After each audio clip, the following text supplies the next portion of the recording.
we're now going to turn our attention to Dr. Magna Parks-Porterfield. We welcome you. She is joining us from the USA, and she'll make her presentation right now. Thank you. Thank you. Hello, everyone. Glad to greet you from the US. I actually live in Tennessee, which is the southern part of the US. I hope everyone can hear me. It's great to be on here with my UK colleagues, brothers and sisters, friends that I've never met, but I'm excited to be here with you. And we are going to start, our first topic will be managing stress, actually. We're talking about stress. If you are a living human being and you're not 6 feet under, you have or are experiencing stress.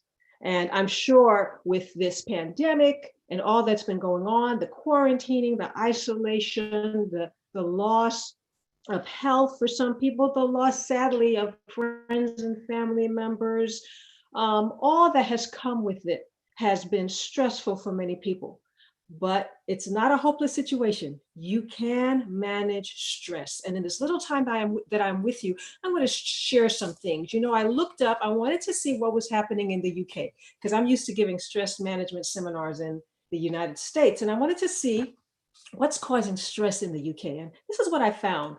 The number one cause of stress is actually work stress, which is very similar to the US, because in the US, we find that that's the number one stress. It might be battling with, maybe not right now, but in the height of the pandemic, it might have been battling with health stress, but work stress in 2020 is what's the highest for people in the UK. The second highest is monetary and financial stress. Many people are stressed even now. Some people have lost jobs because of the virus. And even prior to that, stress about money is a second highest cause of stress in the US. And we also have family stress. That's the third cause of stress in the UK, I'm sorry. Then followed by that is health stress. Now, this was done in 2020. I don't know if this was done before the pandemic or after the pandemic. I'm guessing that if it was done after the pandemic, health stress might be a little higher on the list now. Followed by that is relationship stress and other stress, things that might not fall in any of those categories. So stress is a real thing.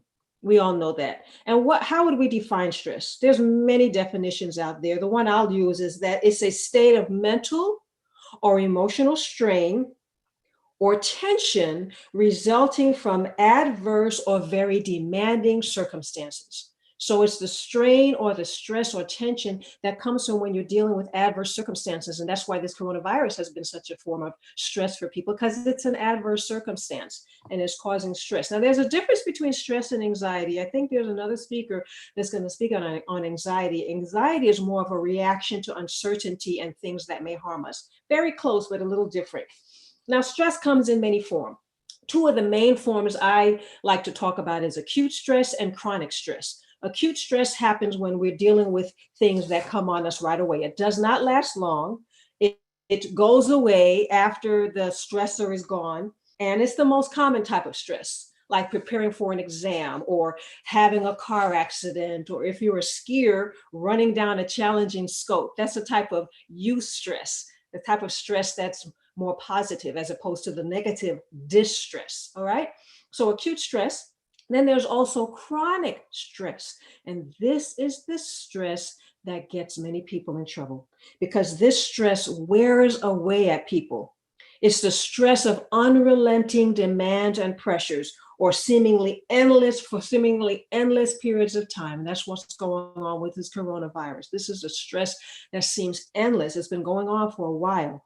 It is also the worst aspect of it, the worst aspect of it is that people get used to it. And so we get used to this stress and we don't do anything to address it. And it's disastrous for the mind and the body, because over time people can forget it's there and they don't do anything to address it. And so we want to be able to be aware of our chronic stress, things such as unhappy marriages, stress of poverty, unending societal issues. You know, we have the racism issue going on, starting in the US with the killing of that George Floyd, and racism, unending societal issues, constant work stress, The list goes on for chronic stress, and it does a real number on us physically and mentally.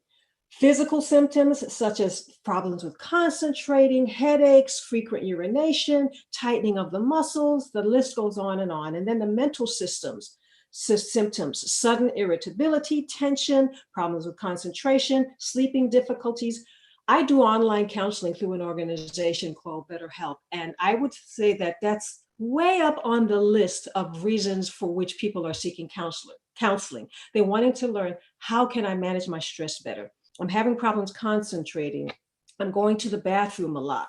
I have tightening of my muscles. How can I deal with this better? And so sometimes I try to give people some of the strategies that I'll be giving to you in this time that we have here. Stress happens to be the biggest killer in the world. You know why?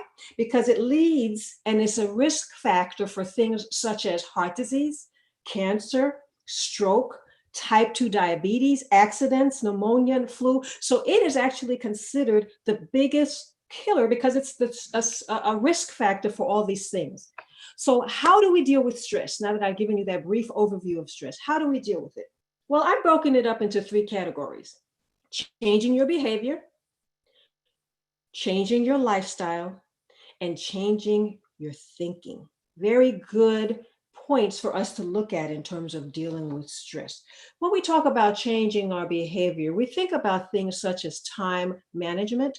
Some of us are experiencing stress, or we're having the stress because we're not managing our time well. And we have to learn how to manage our time better. We have to prioritize what's important. And you know what's important to you?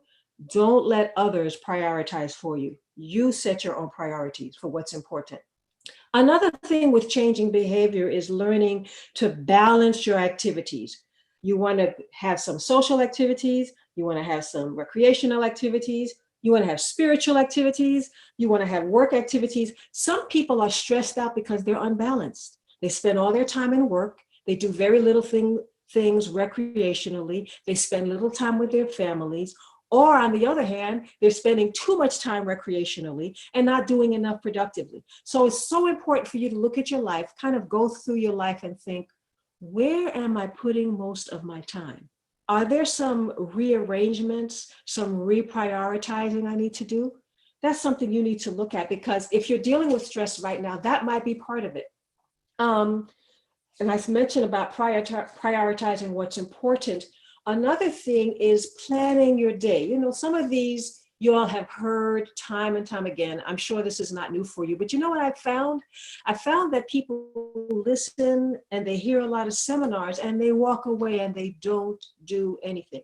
And you know what? The information will not help you if you don't do anything. So I want to encourage you, even though these are things you know, even those things you've heard before, I wanted you to encourage you to say, what is it that I can do differently? I've heard this stress management seminar several times, but what will I commit to do differently? So look at your life, seeing how you manage your time, seeing what behaviors you need to change. Starting your day with a spiritual focus is very important for stress management.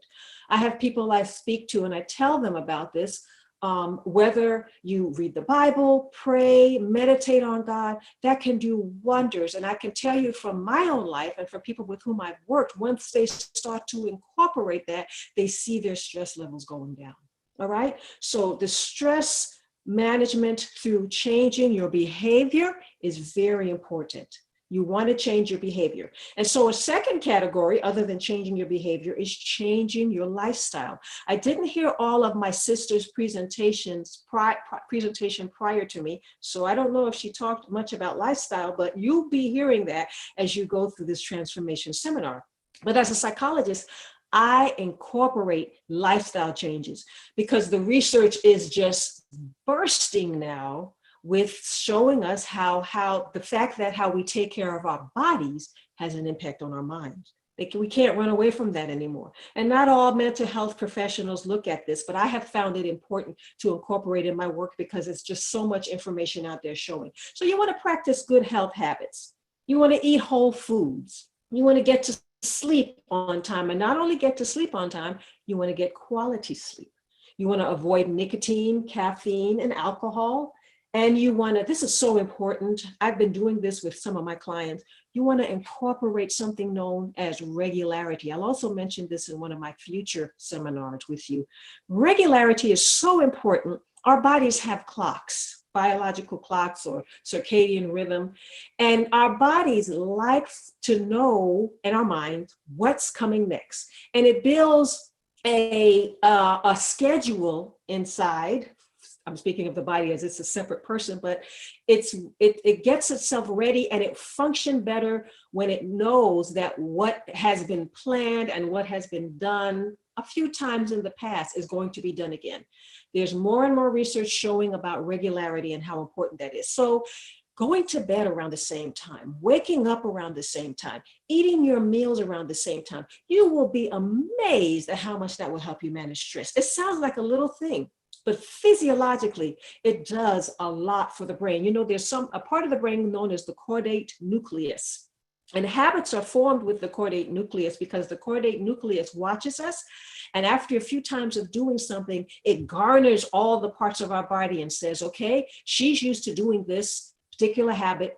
It can become as reflex because the caudate nucleus said, okay, guys, this is what she usually does. Let's help her and let's just let it become more instinctual, more habitual.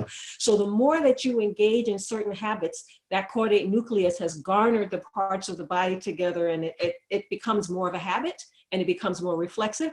And so if you start doing regularity, your body will, that caudate nucleus will come into play and help you to become habitual with your regularity. All right. So you want to be regular with your work, with your eating, with your going to bed, with your waking up, even with your exercising. It's important to be regular. And the third category of managing stress, we've talked about changing behavior. We've talked about changing lifestyle. And these, you know, in this brief time, I could have spoken much more about these things, but I'm just giving you some things that hopefully you can walk away with and start incorporating right now. Make that commitment. Don't let this be another seminar where you just hear these wonderful things and say, oh, I heard this before. Oh, this is new and it was great. Make a commitment that you're going to make a change in your life to be transformed. It's possible. So the third thing is changing your thinking. I went to a seminar one time, and the neuropsychologist who was teaching it, he's made this profound but simple statement. He said, what we think is killing us. I thought, wow, that's powerful. And as he explained it, it made sense. Remember earlier I said that stress is a big risk factor for all these diseases? Stress is a big risk factor for many things because how we think will determine how we respond. If I took a chair and I rolled it over your foot, how you think would determine how stressful that event would be for you. If you said to yourself, she is so careless. Didn't she see my foot there? Why doesn't she look before she does things? You would be angry. You would possibly be irritated and maybe even stressed. But if you stopped and said to yourself, you know what? Maybe she didn't see my foot. Maybe she's preoccupied with something and distracted and didn't know that she was rolling the chair over my foot. That would change your whole perspective. So that's what we're talking about with changing your thinking. Some of you may have heard of this before, but psychologists have realized through a process or a therapy called cognitive behavior therapy, which I use for most of my work. And that is, if you can help people identify their unhealthy thinking and then replace that with more healthy thinking, that can deal with a lot of things: depression, anxiety, stress, relationship issues. You will be amazed. And so what I do when I'm working with people is I help them to start to pay attention to what they're telling themselves.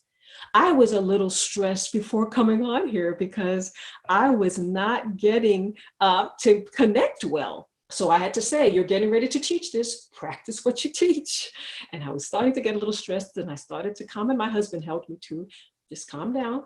You're going to be able to do it. It'll be okay. And so instead of telling myself, oh no, I can't get online, it's not working, working. I had to literally tell myself some different things. And so learning to identify what you're telling yourself that's leading to the stress can do wonders for stress management. There's something called cognitive distortions that Dr. David Burns found. Some common ways of thinking that cause not only stress, but depression and anxiety and other emotional difficulties. And what he's found was that when we engage in these types of thinking, it gets us in trouble. And I do this with my clients. I have to remind myself sometimes. One of them is overgeneralization. One bad thing happens and we think everything is going to be bad. Or all or none thinking. It's either this way or that way, or nothing in between. Or there can be mental filtering where people only hear negative things and they don't hear positive things. You know, you go on and you may have an evaluation with your boss, and your boss says a lot of good things about how well you're at work, gives you a good performance evaluation. And then he or she says, but this one area you could work on. Mental filtering is a type of thinking where you discard all of the positive things that they have shared and you only focus on the negative. That's mental filtering. Shoulds is another cognitive distortion. Sometimes we have expectations of people that we make demands. And instead of saying, you know, I wish they would do this, or I wish this would happen, we demand that this happens. And you know what the demands does? It just stresses us out. So learning how to identify how you think and then replacing that with more healthy thinking can go a long way for stress management. It really can. So what were the three areas I talked about? Change your behavior, change your lifestyle, and change your thinking. Again, these are things many of you have probably heard, but I want to stress for you that you want to make a decision to start implementing some of these things. Even with this coronavirus, there are things that you can do differently. I'm working with many people, actually some from the UK, who are very stressed about the work situation and having to move back with parents and not being able to live independently as they used to, and just helping them to be able to say to themselves things like, you know what, this is how it is right now. There's nothing I can do. I'm going to make the best of this situation. Even with the families and the stress that's going on there, learning how to communicate and learning how to think differently can do a lot in helping you deal with stress. And, you know, I don't know how many of you believe in God, but I do. And I have found, and the research is showing this now, that people who have some type of religious connection tend to deal with stress better than those who don't. So I don't know if you're connected spiritually or not, but I want to encourage you to think about connecting spiritually, because there's so much that God can help us with as we're dealing with stress. I was talking to a client the other day, and she's not a Christian. And she said, I asked her, what do you do spiritually? And she says, I really don't believe. I have questions about God. I have questions about the Bible. But she says, she admitted, she says, I do think and see how getting a connection spiritually could probably help me deal with a lot of things better. I didn't push it, I put it out there, and hopefully as time goes on, we'll talk more. So I'm not going to push it for you, but I want you to think about, there's so much in the Bible that can help us. A lot of promises that are encouraging, and just being able to connect with these and connect with God, and realizing that there's a purpose in difficulties. When difficulties come our way, it can either make us or break us. And so you want it to make you. You don't want it to break you. And one of the ways it can make you is if you connect with a higher being, a higher power, and that's God. So I hope that what I shared with you today, whether or not you've heard it before, and I'll repeat it again, that you will make a commitment in your heart today to change your behavior, change your lifestyle, change your thinking, and you will never be the same. And your stress management will be much better. So with that in mind, I'd like to open up for questions. If anyone has questions, and I'll try my best to answer.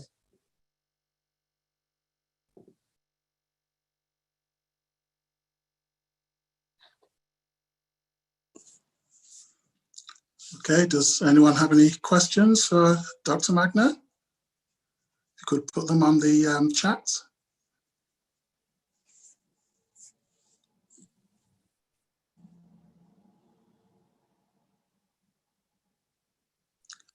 Right, okay, we thank you for that presentation, Dr. Magna. Lots there for us to think about.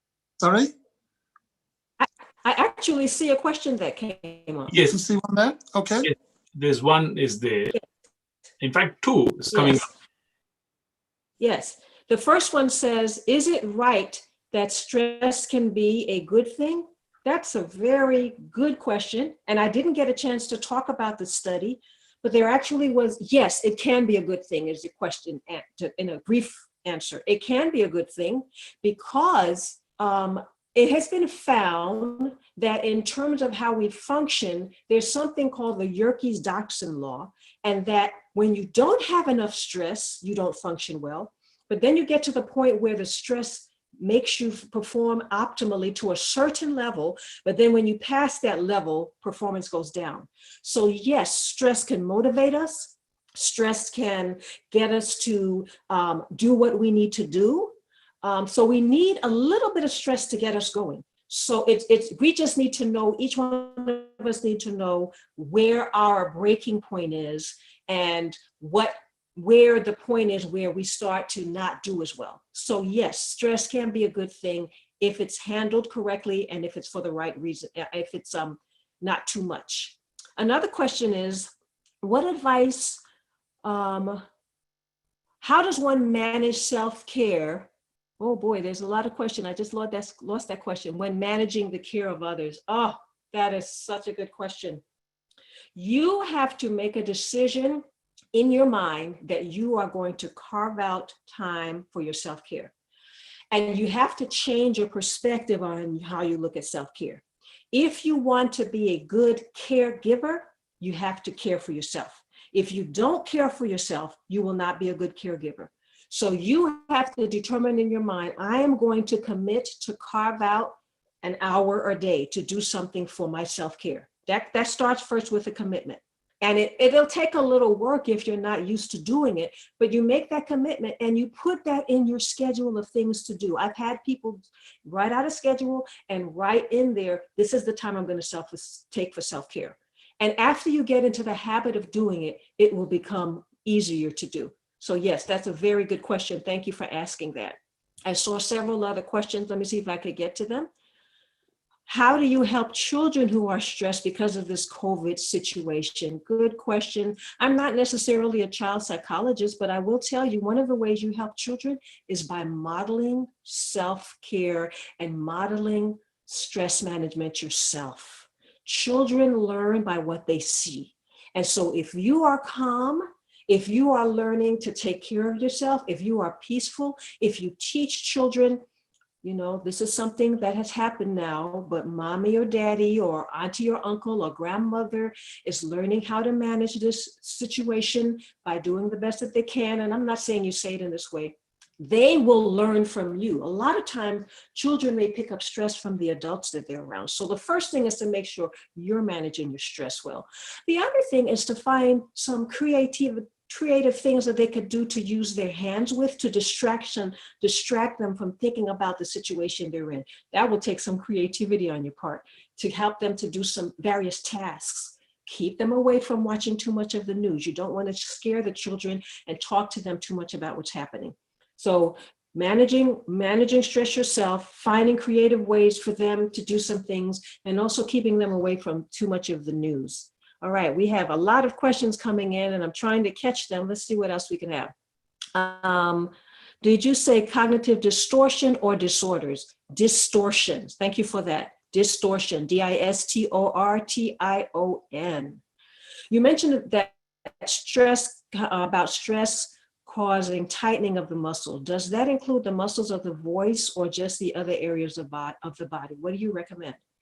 I guess the voice could be tightened. I'm not sure I've heard that, but in terms of what I recommend for other parts of the body, there's something called Relaxation. It's not hypnosis, it's not meditation, it's more relaxation. It's called progressive muscle relaxation, where you go through the body and you tense and relax different muscles. And that's been found to be relaxing.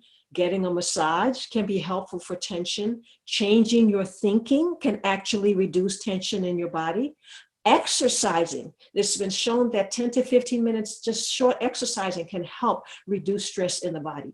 Eating properly can reduce stress in the body. Drinking proper water, getting to sleep.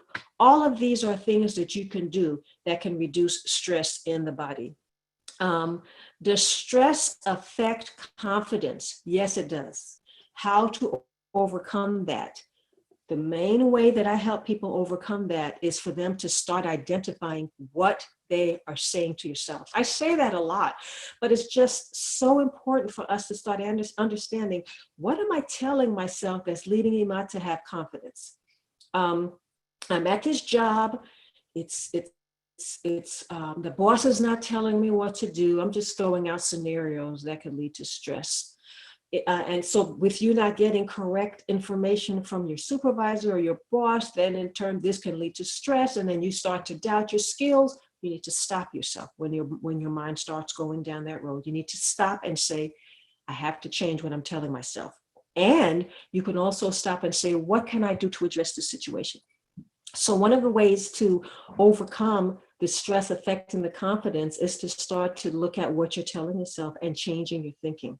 Real quick ways, it's probably longer than that, but I can only throw out so much. I actually work better under pressure, and I found that I enjoy working in a challenging environment. Dr. Magna, is this a bad habit? It's not a bad habit if you find that you're not dealing with any stress symptoms. If you're sleeping well, if you're eating well, if you're not finding yourself having relational issues, physical symptoms of stress, if you're coping well and you can tell you're very relatively healthy, I don't know if it's a bad habit. However, I will also say this. If you're continually working under pressure, your human body is like a machine. Any machine that you put under constant pressure may eventually stop working as well. So I want to challenge you to see what you can do about that if you're doing it constantly, because you don't want to put so much pressure on yourself that your body and mind finally says, I quit, I can't do this anymore. So kind of monitor that if it's something that's going on, all right? Let's see, I've never had a relationship with God or been raised up with a religious background. How can I manage coping with a death, child sickness, unforgiveness of a family member? Where does one begin? Well, I want you to stay tuned for some of my upcoming sessions. I think you, get some answers to these questions. But one of the places you begin is just by, and I think you'll also get some information from the part of the seminar after me. But I think one of the ways that you can start, there's so many things I could say, but I like to tell people to just start out by talking to God. You may not, I don't know what your thoughts are on him, but he hears prayers of anybody who comes to him. Just go to him and say these same things. I've not been raised up religiously, God. I don't know how to manage this. Tell me, God, let me know what I can do about learning who you are. And you'll be amazed at what he may direct you to. He may direct you to someone to talk to about it. He may direct you to pick up the Bible and read. He may direct you to go out in nature and just study nature to learn more about who he is. There may be many ways, but hopefully as you go on in the seminar, you will learn some more things. What's the best way to deal with insomnia caused from lack of motivation? That's a loaded question. Dealing with insomnia, you have to learn how to, one of the things that I tell people when they're dealing with insomnia because of stress is to do something, a writing activity where you write out before you go to bed, you write out all the things that are stressing you, and you kind of get them out on paper, because sometimes when you get them out of your head and onto paper, it makes it more manageable. This is a technique that has been found to help people, just writing for 20 minutes. And sometimes it helps you sleep better. Getting to bed by a good time, 10 o'clock is a good time. Lack of motivation, wanting to do things, but feeling trapped. That's also can be dealt with the cognitive distortions. And there are many books out there. One good book I could tell you about is called SOS, Help for Emotions. That's been a lifesaver for many people. SOS, Help for Emotions.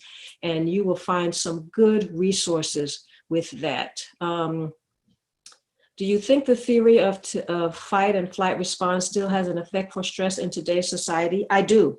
I do think it does, because either we fight stress or we flee from stress. And so I do think that theory still holds. And I think understanding it, which I didn't get to do that today because I only had a short time, but understanding it and understanding what's the most healthy way to deal with your stressor, whether it be fighting it or fleeing from it, is going to be important. All right. So I think my time is about up, as I can see, if I'm correct with the questions. I'm so glad to have been with you, and I hope that this was informative, and I look forward to talking to you again tomorrow. Okay, we thank you for your presentation and the answers to those questions, Dr. Magna. We look forward to your further presentations in the days to come. So thank you once again. Okay, we'll move on now to our third segment, and our next presenter is Paul Samuel, who is a hospital chaplain, and he's going to be dealing with the question: do we really need religion to lead a good moral life? So I hope Paul is there. I'll hand over now to Paul Samuel. Hello, everyone. I'm glad you're here and that you've joined us for this session. Very briefly, I want to begin to answer this question: do we really need religion to lead a good moral life? I want to begin with a story that's humorous. You may have heard it in some other context, but there was a wonderful preacher of a previous generation. His name was George Buttrick. He had been speaking at a conference in Chicago, and he was flying back to his home in New York City. On the airplane, he had his notepad out, and he was working on the sermon he was going to give to his congregation next week. There was a man seated next to him on the airplane, and he was eyeing him with great curiosity. He saw him working on something on his notepad, and finally the curiosity got the better of this man. And he said, "I hate to interrupt you, but really, you're working hard on something here. What in the world are you working on?" "Oh," Buttrick said, "I'm a minister. I'm working on my sermon for next week." "Oh, yeah? Religion," said the man. "I don't like to get caught up in the ins and outs of religion. I like to keep it simple. The golden rule, do unto others as you'd have them do unto you. That's my religion," said the man. "I see," said Buttrick. "And what do you do?" "Oh, I'm an astronomer," said the man. I teach at the university." "Ah, yes, astronomy," said Buttrick. "I don't like to get caught up in the complexities of astronomy. Twinkle, twinkle, little star." He said, "That's my astronomy." The story kind of illustrates that there's a temptation very often in our age to superficiality, the temptation to offer pat answers to difficult questions, to take the easy road. Today, I want us not to take that easy road and to wrestle with this question with earnestness, with a desire to wrestle with it, to come to terms with the deep implications of this good question: do we really need religion to lead a good moral life? And I'm hoping that we will do so with clarity, with depth, and with passion. Every person alive has a worldview, whether they know it or not. That worldview answers questions based on covering four things, four key important things. There are questions related to origins, meaning, morality, and destiny. We know these questions very simply. Questions of origins, where do I come from? Questions of meaning, what's my purpose in life? Why am I here? Questions of morality, what's right, what's wrong? Then finally, the fourth one, questions of destiny. Where am I going? What does the future hold? The question we are dealing with is that third question, questions of morality. How to determine what is good and evil, and most specifically, do we need God to help us determine what is right and what is wrong? That's key. How do we arrive at what is right and what is wrong today? Some people, and I'm keeping this fairly simple, and I'm keeping flying low, leaving out technical jargon for the most part. So if you find this overly simplistic, it's intended that way. And I encourage you, and will give helpful links to books and articles that you can read further and study further. For this presentation, I'm keeping it fairly simple by design. How do we arrive at what is right and wrong? Well, some people think that the answer can be found to figure out what is right and wrong. The answer can most likely be located in the consequences of our actions. For some people, right can be determined. What's right can be determined by this, the motto, the greatest good for the most number of people. If we can find out what is the best thing for the most number of people, we now know what is right. Now, the problem, of course, is that this best thing for the most number of people is that it's not very good for people in the minority. It's good for people in the majority. It affects people in the minority. It's not very good for them. It's not very fair to them. Okay. Some other people believe the answer to finding out what is right and wrong should be found not in the consequences of our actions. Rather, they think we should find what is right and wrong from our reason. If we can look at reason, logic, then we can determine what is right and wrong. Moral principles, they believe, can be determined from reason. Moral principles, they believe, are universal and they're necessary. Now, what do we mean by that? We mean that they're like math laws, mathematic laws, or laws of logic. They're necessary. They're universal. Moral truths are like mathematical truths. Moral truths are like laws of logic. And because they are universal, these laws must be obeyed. We have an imperative to abide by them. Now, this is well and good, except as some people find that this model is far too rigid. They say, well, what is right and wrong is not always that black and white. Real life has ups and downs, and there are variations, and it calls for unique circumstances. It's not always possible to rigidly conform to this set of framework unconditionally. Let's give an example.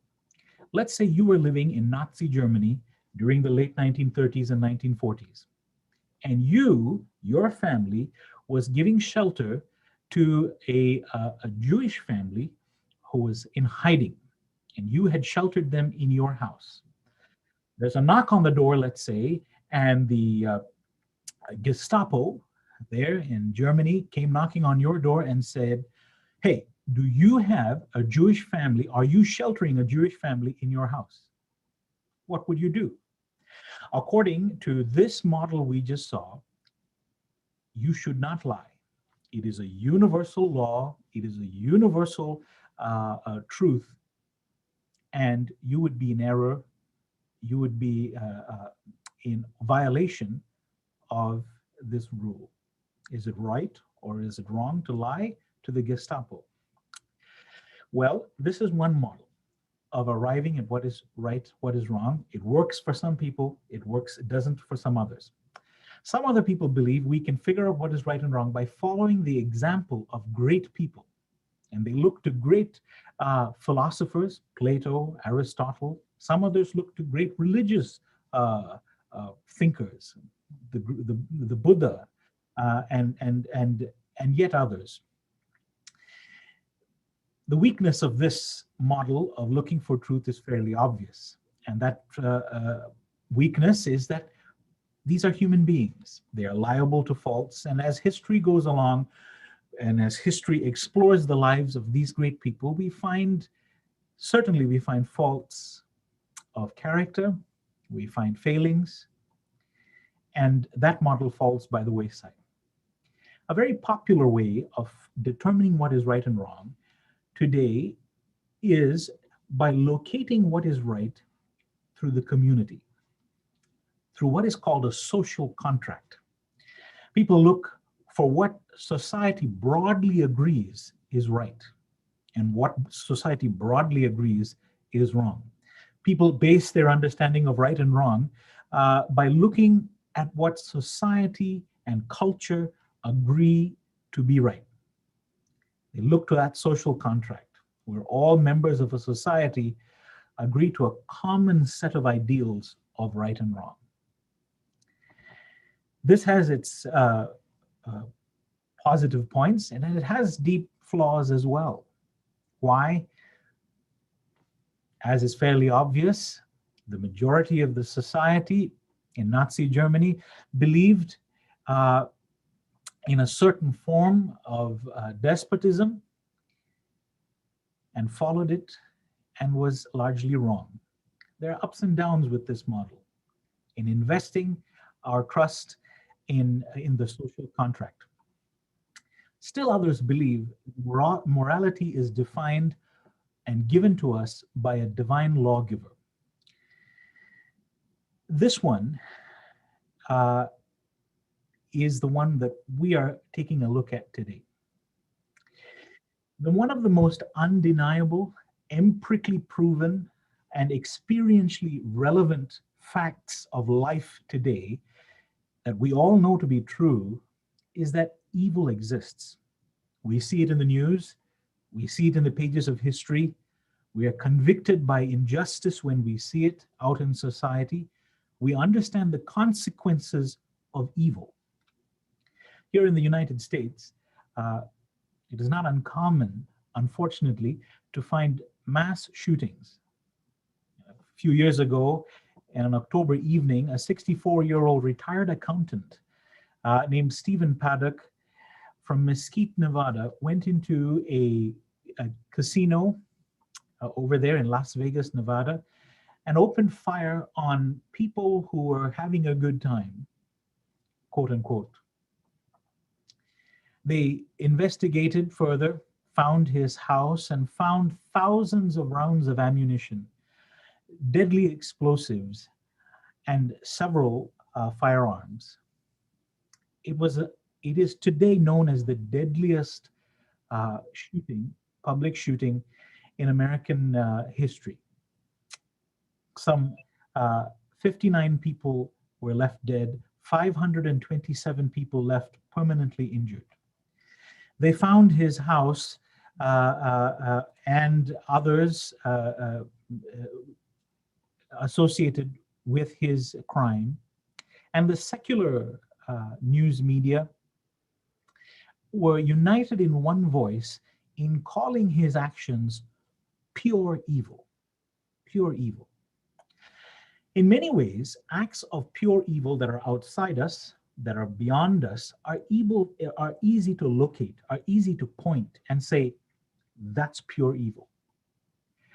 Many of us, when we reflect deep enough, when we pause and think hard enough, know that evil is not just out there, it's in here as well. The late Alexander Solzhenitsyn, who was exiled by the Soviet communist regime in the Soviet Republic, was exiled to a gulag, and later reflected on his resistance, his political resistance, his military resistance, and later wrote these words. Listen carefully. He says, even in the best of hearts, there remains an uprooted small corner of evil.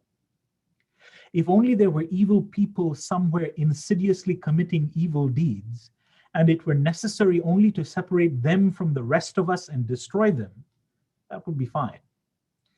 But the line dividing good and evil cuts through the heart of every human being.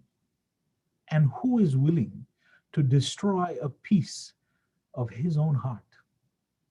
Evil, says Solzhenitsyn, is not something just out there. It's something in here too. Each of us has some corner of our hearts that is yet evil, unsurrendered, untransformed. Evil is an undisputed truth. We all know it factually and experientially, not simply because it exists out there, but because we know it firsthand. To understand morality, that's where we have to begin. One of the most succinct and compelling points was made by one author in the year 1992. He's written a book called Can Man Live Without God? You can find it on Amazon or eBay or wherever you find good books. Can Man Live Without God? And here is this statement he makes. He says, when you say there is evil, aren't you admitting that there is good? When you accept the existence of goodness, you must affirm a moral law on the basis of which to differentiate between good and evil. But when you admit to a moral law, you must posit a moral lawgiver. I hope you can track with his reasoning here. We can agree that there is evil, and because we agree that there is evil, we recognize that there is something such as good. If we admit to the existence of goodness, we must affirm that there is a moral law that helps us distinguish between what is wrong and what is right.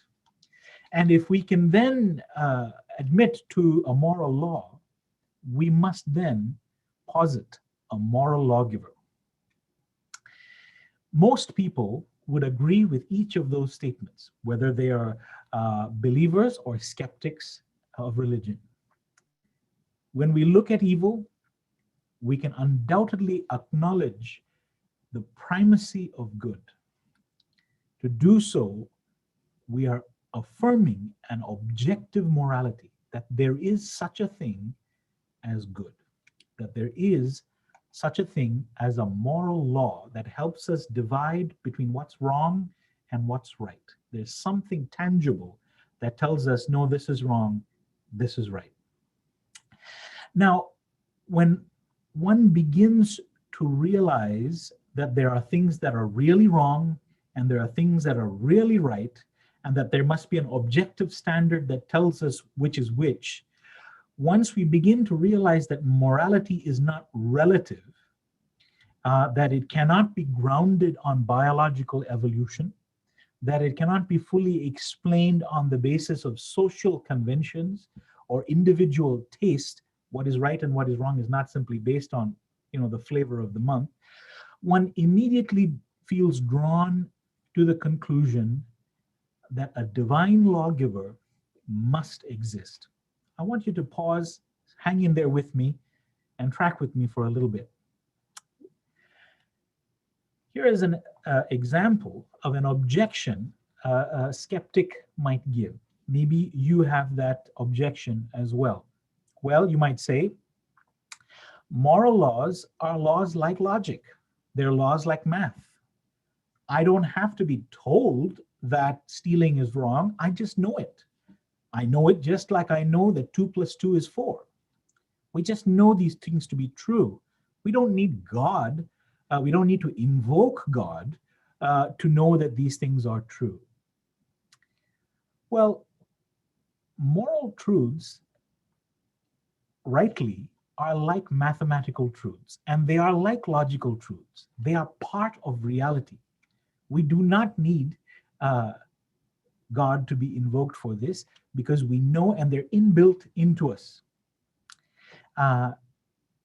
the Bible points out, very interestingly, in the book of Romans, Apostle Paul notes that Gentiles, those who were not Jews and who did not know the moral law, did by nature the things that the law required. He said they knew the law, even though they didn't have the law. How?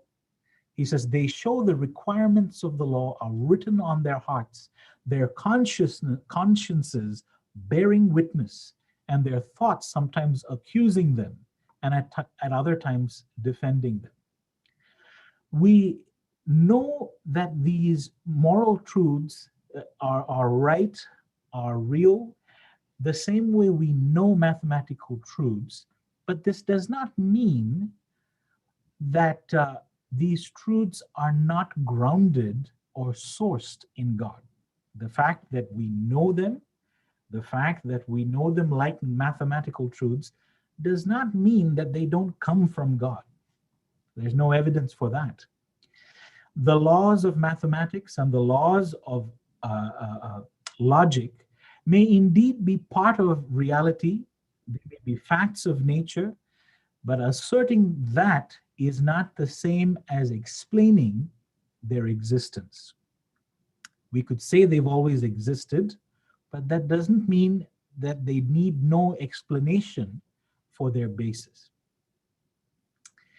The fact that moral truths contain within themselves, further still, obligations helps us presuppose the existence of a lawgiver, not just any lawgiver, but a lawgiver who transcends us. Some of you may have heard recently in the news or at other times a prime minister or some other civic leader who would say something like, we have a moral obligation to care for the homeless. Or in other cases, they would say, we have a moral duty to ensure that the elderly in our society are protected in this time of pandemic. Why is there a moral obligation? Who are we obliged to? Who do we have a moral duty to? Do we have a moral duty to our community?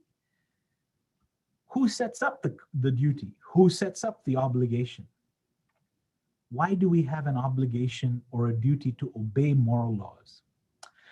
Let's say your neighbor announced to you that from today onwards, Wednesday will be a day of rest, and on Wednesdays, no one go to work or do any work, and that we should rest. I don't feel any obligation to obey my neighbor. Neither would you. This is uniquely because the neighbor is not in a place, there is no presupposition on my part that I'm obligated in any way to obey the laws and precepts that my neighbor who lives next door to me creates. We feel an obligation to obey moral laws uniquely because these moral laws transcend us and they come from above us. We didn't come by these standards by means of a social contract. We didn't come by these standards because they're conducive to the majority in our society. We did not even come by these moral laws because they go for our self-interest. No. Sometimes these moral laws go against our self-interest, which is why people have to tell us we have a moral duty to do something, because it goes against what we would normally want to do. We have an obligation, a duty to these moral laws because of who gives it, because of who these laws are grounded in. It is because of who God is. Interestingly, Joel Marx, an atheist philosopher, recently wrote this. He said, philosophical ethics, right and wrong, a study of right and wrong, has become the pursuit of grounds independent of either God's saying or law or speech, or God's instruction for telling the difference between what we should do and what we should not do. Thus, ironically, secular ethics seeks to replicate the religious origin of sin, of wresting the knowledge of good and evil from God's providence. You see what he's saying? He's saying secular ethics is now in the business trying to help tell us the difference between good and evil. It's trying to tell us what we should do and what we should not do. There is a significant failure there because there's no grounding. In the book of Genesis, it opens with the story of human fall. And there, Satan comes to Adam and Eve and invites them to disobey God. The main argument that Satan makes is that you do not need God to define good and evil for you. Your eyes can be opened. You can define good and evil for yourself. What happens when we when we remove the grounding for morality away from God is that we lose the capacity to diagnose our condition accurately. Instead of our eyes being opened, our eyes become blinded. Instead of accurately diagnosing our condition, we become far more broken. The hope that the gospel brings, the hope that the message which scripture brings, is that when we locate morality in God, it renews and fixes a broken relationship with the divine lawgiver. The object is so that we become transformed and reflect the character of the lawgiver himself. I want to stop right there and invite a discussion or questions at this point. Well, thank you so much. We have 3 questions to ask you based upon on this particular topic. Going back to the topic, do we really need a religion to lead a good moral life? There are a lot of people with high moral values yet don't believe or practice religion. My question to you, Paul, how do you define morality in a simple way? Okay. Very simply, morality is following what is good that enables human flourishing, that enables human well-being, not only for us, but for those around us as well. Thank you. The second question to you, Paul. What is the ultimate intention of one's moral living from a religious perspective? And the second part of the question, how is this different from atheistic perspective? I'd like to begin with the second part of the question. Here is a secular vision for moral living. The secular vision for moral living goes something like this. If we can only get everybody's actions, everybody's behaviors to be right, then all of us can flourish, can be happy, can be successful and lead meaningful lives. Notice the emphasis on actions, on behaviors, on external factors. This is largely the secular vision for moral living, a secular vision for justice as well. Now, if people can behave a certain way and can achieve fundamental change that way, we wouldn't have the recurring problems and injustices that we face. A biblical vision for moral living goes to the heart of the matter. It calls for a change in the life, a life transformation, a complete transformation of life, a renewal of mind, attitude, body, outlook, a complete transformation, a realignment of our being with God's moral law. When that happens, change becomes much more genuine, much more enduring, much more reliable in that way. Can you imagine a husband and a wife who focus all their time and all their energy on doing the right things, and yet are very bitter about it, are very upset about it, who feel it a great burden? but who still do the right things. They are doing the right behaviors, but the atmosphere of change has not yet taken place, because at heart, at root, love and the outlook, the motivation for those actions is absent. The third question, Paul. Why does religion teach us that we are finally accountable to God for our moral living? In the Bible, the Apostle Paul, again in the book of Romans, says, each one of us shall give account of himself to God. This is one of the most amazing and beautiful aspects of faith. Many skeptics may not have considered this. Years ago, in the 1950s, long after World War II had ended, people discovered that one of the greatest criminals of the Nazi regime, a man by the name of Dr. Joseph Mengele, who did many experiments on people, heartlessly and cruelly, did very many inhuman experiments on people, who was very much in favor of the Aryan theory, of the white supremacist theory, who was in favor of culling large numbers of people who were not of the Aryan race. This person had escaped any trial. He had escaped prosecution. He had evaded capture.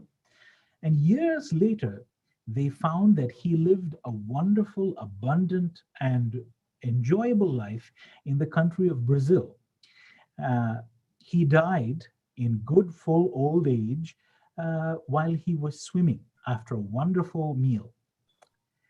Now, human laws, human methods of justice are incapable of calling to account Dr. Joseph Mengele. But the beauty and the profundity of God's moral order are that no matter the consequences of evil, the judgment for evil do not escape God's justice. Joseph Mengele may have escaped prosecution at a human court of law. He will not escape giving account to his actions at God's judgment bar. It is one of the greatest assurances for us today. Has someone done injustice to you? Have you suffered injustice, not just human injustice, but also in a cosmic way? We suffer disease and death, deprivation of various kinds. God promises to exact justice for the injustices we face. Final question, Paul. Both the religious history that is recorded in scripture and other religious scriptures, as well as the secular history, we see a lot of religious people have committed immoral act. What religion has really done to the moral living of the society? This is a question that very many people ask, and it is greatly troubling. People of faith throughout all the centuries have been capable of doing great heinous and terrible acts of violence and cruelty. You can think of the Crusades. You can think of the many inquisitions done in the name of religion. We look at this question primarily with one principle. We follow faith, we follow the principles, the tenets of a religion based on the logical consequences of that religion, not from the abuse of those principles. We follow it with due concern for the logical consequences of that faith claim. The claims of the Christian faith begin with Jesus' call, with God's call to love one another, to care for one another, not to oppress others. Those who do violence in the name of religion do so not as a consequence of the logic of this religion, but rather abuse this faith and the claims of this faith. I want to end with a brief story by Fred Craddock, an author. His father, he said, would complain about church. His mother and Fred Craddock would go to church. They would return home. His father would complain that the dinner took too long in the making. When the pastor from the church would come and ask him why he hadn't yet examined faith and why he hadn't yet examined the truth claims of Scripture, he would say, "Oh, religion is full of hypocrites. It's full of people who do not know, or who do not do as they claim." Several times there would be special meetings in the church. There would be a revivalist who would come through town, and the pastor would bring the revivalist to visit Fred Craddock's dad. And the revivalist would ask him about the claims of Scripture and ask him if he had examined these claims, if he had followed the logical consequence of these claims. He would say, no. He says, Christians are largely hypocritical. They don't live by what they say. They've done things that are entirely in contrary to the teachings of Scripture. He says, I've heard this 1,000 times. I am not going to come. One day, Fred Craddock was called to the hospital. He found his dad down to about 73 pounds. They had removed his throat as a result of an aggressive cancer. They had put in a metal tube, and he'd been badly burned by multiple x-rays. His dad couldn't speak, and he couldn't eat. But as Fred Craddock looked around the room, there were potted plants and flowers and notes from various people, stacks of cards piled high next to the bed, each one of them from Christian people and from the church. The father saw Fred Craddock read a card. He couldn't speak, but he took a Kleenex, a tissue paper box, and he wrote on the side of the box a line from Shakespeare. He wrote, "In this harsh world, draw your breath in pain to tell my story." Fred Craddock looked up from the box and said, "What is your story, Dad?" He said, "I was wrong." He wrote, "I was wrong." The key principle to remember is to follow the logic of the claims of faith, not the picture of those who have abused it.